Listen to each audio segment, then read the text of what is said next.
എല്ലാവർക്കും കാട്ടിലത്തെ കിച്ചണിലേക്ക് സ്വാഗതം. ഇന്ന് നമ്മൾ എല്ലാവർക്കും ഇഷ്ടമുള്ള മസാല ദോശയാണ് ഉണ്ടാക്കുന്നത്. അപ്പോൾ അതെങ്ങനെ ഉണ്ടാക്കാൻ നോക്കാം. നല്ല ടേസ്റ്റും നല്ല മണവും ഉള്ള മസാല ദോശ.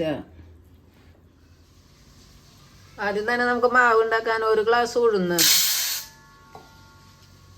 2.5 ഗ്ലാസ് അരി. ഇത് പച്ചരിയാണ്, ദോശയുടെ അരി എന്ന് പറഞ്ഞാൽ എന്നൊക്കെ കിട്ടും. ഈ ഗ്ലാസ് കൊണ്ട് തന്നെ 2.5 ഗ്ലാസ് അരി.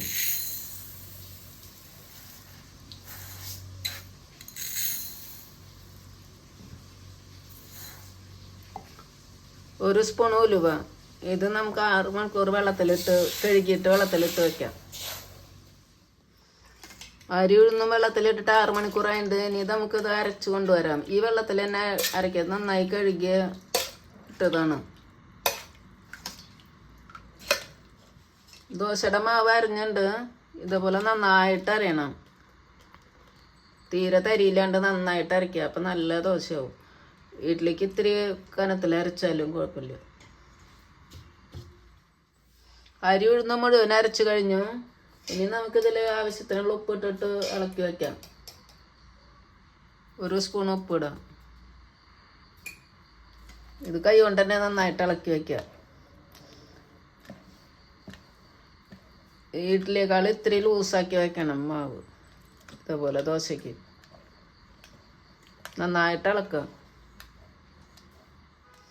ഇപ്പം 2 മിനിറ്റ് ആയിട്ടുണ്ട്. ഇനി നമുക്കിത് മാറ്റി വയ്ക്കാം, മൂടി വയ്ക്കാം. ഒരു 10 മണിക്കൂർ കഴിഞ്ഞിട്ട് ദോശ ഉണ്ടാക്കാൻ.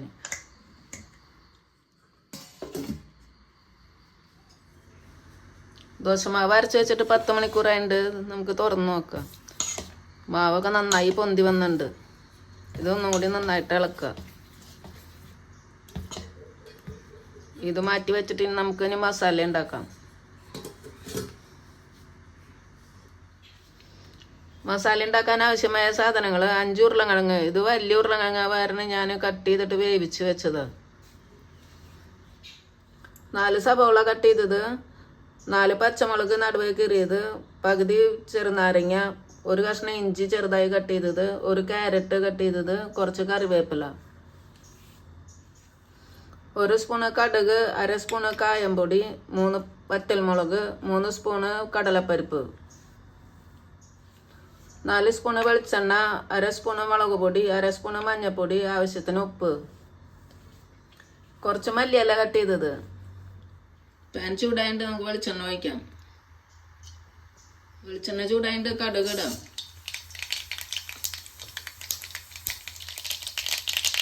വറ്റൽമുളക് ഇടാം. കടലപ്പരിപ്പ് ഇടാം.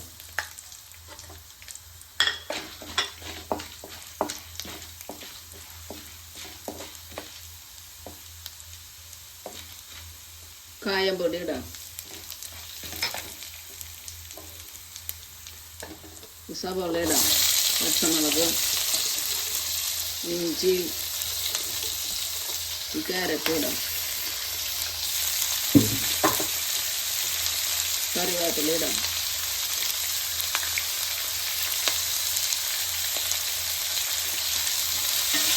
ഇതിൻ്റെ കളറൊന്നും മാറുന്ന വരെ ഇളക്കുക.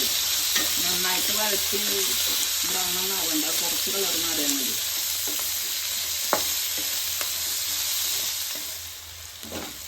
സവോള സോഫ്റ്റായുണ്ട്. ഇനി നമുക്കിതിലേക്ക് ഉപ്പിടാം.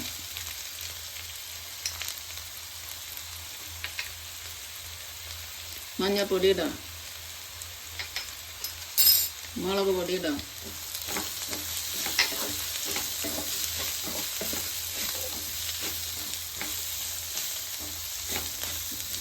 ഈ മഞ്ഞൾപ്പൊടിയുടെ പച്ച ചുവന്ന് മാറുന്ന ഒരിളക്കിയിട്ട് നമുക്ക് വെള്ളം ഒഴിക്കാം.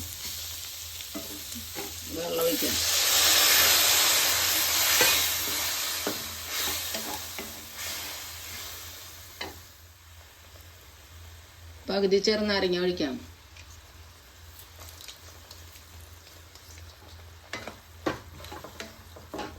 ഇനി ഇതിലൊന്നും കൂടി വേവട്ടത്. ഇതിപ്പോൾ നന്നായി തിളച്ചിട്ടുണ്ടെങ്കിൽ നമുക്ക് ഉരുളക്കിഴങ്ങ് ഉടച്ച് വെച്ചത് ഇടാം.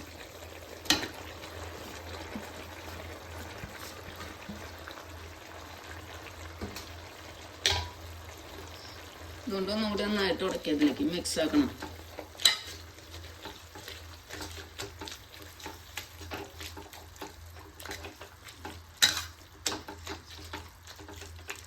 ഇനി ഗ്യാസ് ഓഫാക്കാം.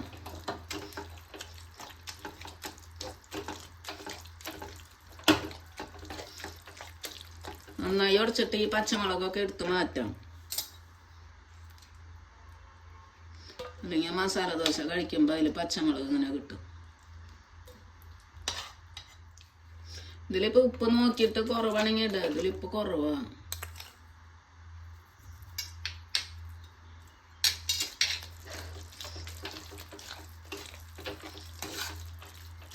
ഇനി മല്ലിയില ഇടാം.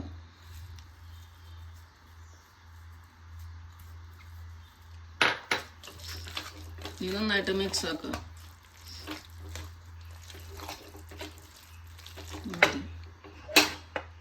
ഇനി നമുക്ക് ഇതിലേക്ക് തക്കാളി ചട്നി ഉണ്ടാക്കാം.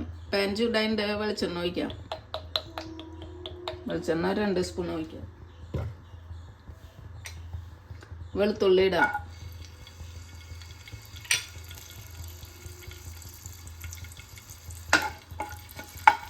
രണ്ട് തക്കാളി കട്ട് ചെയ്തിട്ട് ഇടാം. രണ്ടും കൂടി ഒന്ന് മൂപ്പിക്കാം. 2 മിനിറ്റ് മൂടിയിട്ട് വേവിക്കാം. ഇടയ്ക്ക് ഇളക്കി കൊടുക്കണം. നന്നായിട്ട് ഒന്ന് സോഫ്റ്റ് ആവുന്ന വരെ വെക്കുക. മൂടിയിടാം. ഈ ചട്നിക്ക് 10 മുളക് കാശ്മീരി മുളക് നന്നായിട്ട് തിളപ്പിച്ച് വേവിക്കുക. ഇത് ടൊമാറ്റോ ആയി ഉണ്ടാവും. ഇപ്പോൾ ടൊമാറ്റോ നന്നായി സോഫ്റ്റ് ആയിട്ടുണ്ട്. ഇനി നമുക്ക് ഓഫാക്കാം. ഇത് തണുത്തിട്ട് അരയ്ക്കാം. ഉപ്പിട്ടിട്ട് കുറച്ച് കറിവേപ്പില ഇടാം.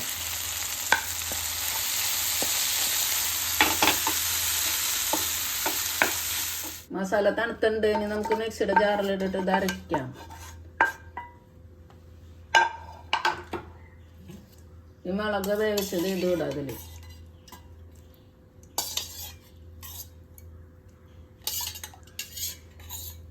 കുറച്ച് വെള്ളം ഒഴിക്കാം. ഇതിലേക്ക് ആവശ്യത്തിനുള്ള ഉപ്പിടുക. ഇനി ഇത് അരച്ച് പേസ്റ്റാക്കി കൊണ്ടുവരാം. ദോശ തവ ചൂടായിട്ടുണ്ട്. നമുക്ക് എണ്ണയും നെയ്യും കൂടിയിട്ടുള്ളത് പുരട്ടാം. നല്ല എണ്ണ അത്.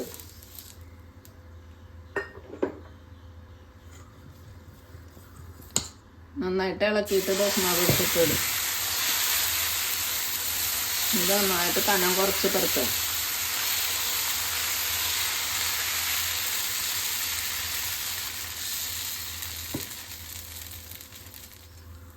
ദോശയുടെ മുകളിലൊക്കെ വേവുമ്പോൾ നമുക്ക് നെയ്യ് പുരട്ടാം.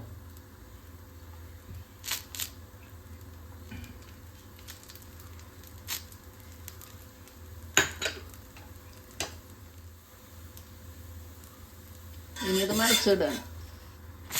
ഇതിൻ്റെ കളറൊക്കെ മാറുമ്പോൾ മറിച്ചിടണം. ഇനി നമുക്കിതിൻ്റെ മുകളിൽ ചട്നി പുരട്ടാം.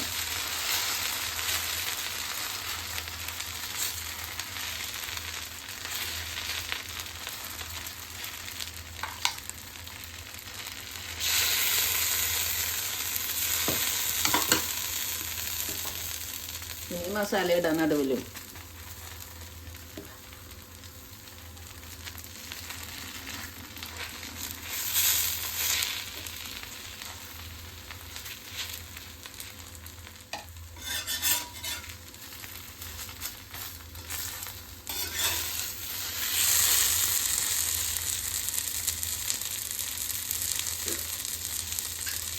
നമുക്കിതൊരു പ്ലേറ്റിലേക്ക് മാറ്റാം.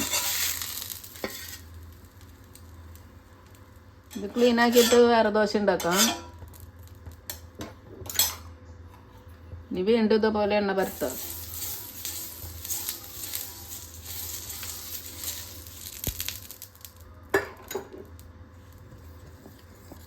എപ്പോഴും എടുക്കുമ്പോൾ നന്നായിട്ട് ഇളക്കിയിട്ട് എടുക്കണം.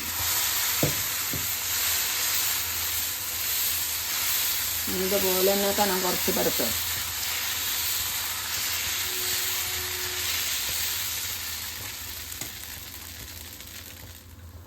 ഈ ദോശയുടെ മുകളിലത്ത് ഉണങ്ങുമ്പോൾ മാത്രം നെയ്യ് പരട്ടുക.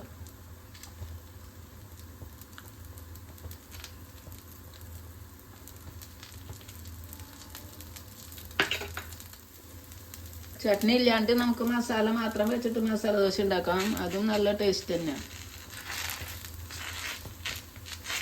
ഇതേപോലെ നടുവിൽ ഇങ്ങനെ പരത്തുക. ഇത് ഇതിൻ്റെ മുകളിലിടുക.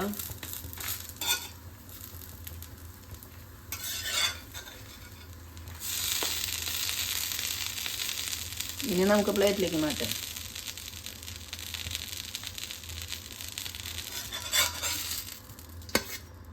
ഇതുപോലെ എല്ലാ ദോശയും ഉണ്ടാക്കാം. മസാല ദോശ റെഡി ആയിട്ടുണ്ട്. നല്ല ടേസ്റ്റുള്ള മസാല ദോശ. അപ്പോൾ എല്ലാവരും ഉണ്ടാക്കി നോക്കുക. ഇഷ്ടമെങ്കിൽ ലൈക്ക് ചെയ്യുക, ഷെയർ ചെയ്യുക, സബ്സ്ക്രൈബ് ചെയ്യുക. താങ്ക്